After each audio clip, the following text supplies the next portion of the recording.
ఈరోజు మన రెసిపీ వచ్చేసి మరిగే నీటిలో పెసరపప్పు వేసి చేసిన ఈ ఇడ్లీలు చాలా రుచిగా చాలా టేస్టీగా అయితే ఉంటాయండి. ఈ ఇడ్లీలు వచ్చేసి ఇంట్లో వాళ్ళందరికీ నచ్చుతాయి. అంత టేస్టీగా అయితే ఉంటాయి. ఇంకెందుకు ఫ్రెండ్స్ ఆలస్యం, ఎలా చేయాలో ఏంటో అనేది వీడియోలోకి అయితే వెళ్ళిపోయి చూద్దామా మరి. ఇక్కడ ఇంకా ముందుగా స్టవ్ అయితే ఆన్ చేసుకొని ఒక బౌల్ పెట్టుకొని అందులోకి ఒక గ్లాస్ వాటర్ అయితే వేసుకున్నాను. ఈ వాటర్ వచ్చేసి మనకు బాగా బాయిల్ అవ్వాలి. ఇంకా చూడండి మనకు వాటర్ అయితే బాగా బాయిల్ అవుతుంది కదా. ఇప్పుడు స్టవ్ అయితే ఆఫ్ చేసుకుందాం. ఇంకా ఇక్కడ ముందుగా ఒక మిక్సింగ్ బౌల్ అయితే తీసుకొని అందులోకి ఒక కప్పు పెసరపప్పును అయితే తీసుకోవాలి. ఇంకా ఈ పెసరపప్పును అయితే ఒక 2 సార్లు శుభ్రంగా వాష్ చేసుకొని వాటర్ అన్ని వంపేసుకోవాలి. ఇంకా ఇలా 2 సార్లు శుభ్రంగా వాష్ చేసుకొని వాటర్ అన్ని వంపేసుకున్న తర్వాత ఇప్పుడు ఇందులోకి 1/2 కప్పు ఓట్స్ అయితే వేసుకోవాలి. ఇంకా మనం ముందుగానే ఇక్కడ వాటర్ అయితే మరిగించుకున్నాం కదా, ఇలా మునిగే వరకు ఈ వాటర్ని అయితే వేసుకోవాలి. ఇంకా ఇలా మునిగే వరకు వాటర్ అయితే వేసుకొని ఇలా స్పూన్ తోటి బాగా మిక్స్ చేసుకోవాలి ఒకసారి.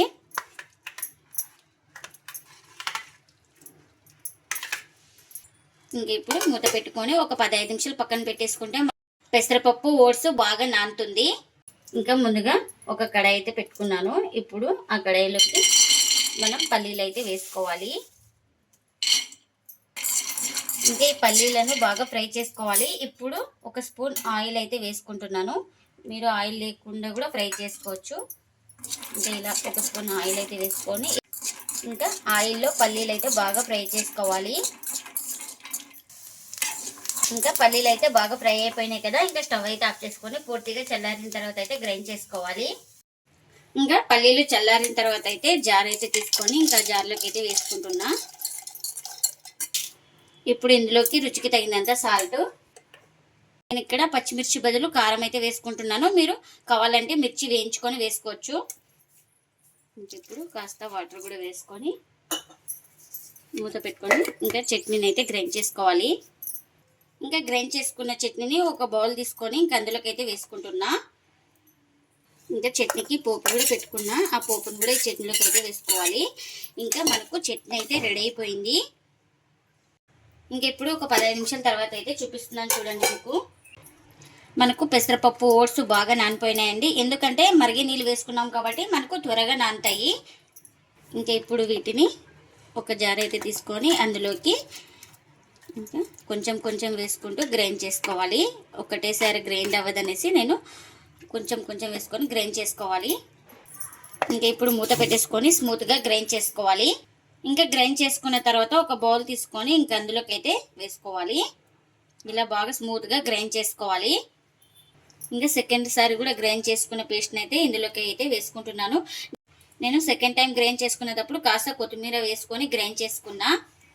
ఇంకా ఇప్పుడు ఇందులోకి రుచికి తగినంత సాల్ట్, అలాగే ఒక 1/4 టీ స్పూన్ దాకా వంట సోడాను కూడా వేసుకోవాలి. ఇంకా సాల్ట్ వంట సోడా వేసుకున్న తర్వాత పిండి మొత్తాన్ని బాగా కలుపుకోవాలి. ఇలా మనం కొత్తిమీర వేసుకోవడం వల్ల మంచి కలర్ఫుల్ అయితే వస్తుంది. అలాగే టేస్ట్ కూడా చాలా బాగుంటుంది. ఇంకా ఇప్పుడు ఇడ్లీ ప్లేట్స్ అయితే తీసుకొని ఈ ఇడ్లీ ప్లేట్కి ఆయిల్ అయితే అప్లై చేసుకోవాలి. ఇలా మొత్తం ఆయిల్ అయితే అప్లై చేసుకోవాలి. ఎన్ని ప్లేట్స్కి చేసుకుంటామో అన్ని ప్లేట్స్కి ఇలా ఆయిల్ అయితే అప్లై చేసుకోవాలి. మనం ఇడ్లీ ప్లేట్కి ఆయిల్ అయితే అప్లై చేసుకున్నాం కదా. ఇలా ఆయిల్ అప్లై చేసుకున్న తర్వాత మనం ఇలా ఫిల్ చేసుకోవాలి. పిండిని అయితే కొంచెం గ్యాప్గానే ఉండాలి.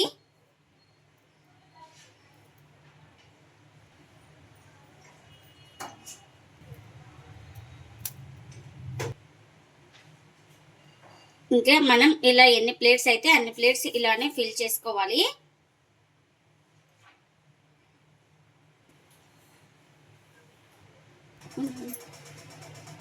ఇంకా ఇప్పుడు ఇలా ఫిల్ చేసుకున్న తర్వాత ఇంకా స్టాండ్లో అయితే పెట్టుకుంటున్నాను ఇడ్లీ ప్లేట్స్.